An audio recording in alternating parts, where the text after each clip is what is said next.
ഇത് കുറച്ച് ദിവസം മുന്നത്തെ വീഡിയോ ആണ് കേട്ടോ. അതെൻ്റെ അച്ഛനും എൻ്റെ ചേച്ചിയുടെ മോനുമാണേ.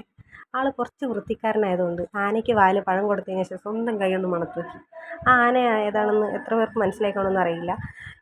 ആനകളിൽ ഏറ്റവും എന്താ പറയുക തലയെടുപ്പോടുകൂടി നിൽക്കുന്ന രാമരാജാവ് എന്നൊക്കെയാണ് എല്ലാവരും വിശേഷിപ്പിക്കുന്നത്. ഞങ്ങളുടെ നാട്ടിൽ എല്ലാ വർഷവും തിടമ്പെടുക്കാൻ വരുന്ന ഒരു വ്യക്തിയാണ് കേട്ടോ.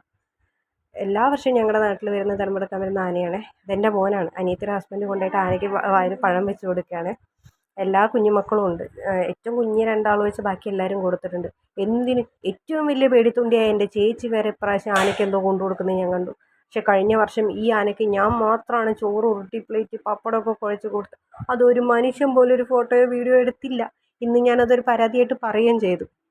എൻ്റെ മോളുണ്ട്, അവളുടെ നാക്കിന് ടാറിട്ട റോഡിനേക്കാൾ നീളമുണ്ട്. പക്ഷേ ആനയ്ക്ക് ഒരു 2 പഴം കൊടുക്കാൻ പോയപ്പോൾ അവളുടെ നാക്കിൻ്റെ നീളം അവളുടെ ധൈര്യം എത്ര ഉണ്ടെന്ന് എനിക്ക് മനസ്സിലായി. കാര്യം വായ കൊടുക്കേണ്ട പഴം ആനയ്ക്ക് നിലത്തിട്ട് കൊടുത്ത് അവസാനം ആന പെറുക്കി തിന്നേണ്ട അവസ്ഥയായിരുന്നു.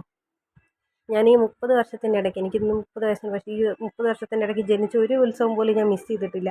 ഈ വർഷത്തെ എൻ്റെ പൂരം മിസ്സായിപ്പോയി. കാര്യം എന്താ വെച്ചാൽ എൻ്റെ ഹെൽത്ത് ഇഷ്യൂസ് കാരണം എനിക്ക് അവിടം വരെ പോകാനോ ആ പൂരത്തിന് കൂടാനോ ഒന്നിനും പറ്റിയില്ല. അത് വളരെ സങ്കടമുള്ളൊരു കാര്യമായിരുന്നു കേട്ടോ എന്നെ സംബന്ധിച്ചിടത്തോളം. ഞാൻ ഒരുപാട് കരഞ്ഞ് പനിയും പിടിച്ച് സർജറിയും കഴിഞ്ഞ് കിടക്കുന്ന സമയമായതുകൊണ്ട് എൻ്റെ മോള് ഭയങ്കര പേടിച്ച് നിൽക്കുന്ന ഒരു ടൈമാണ്.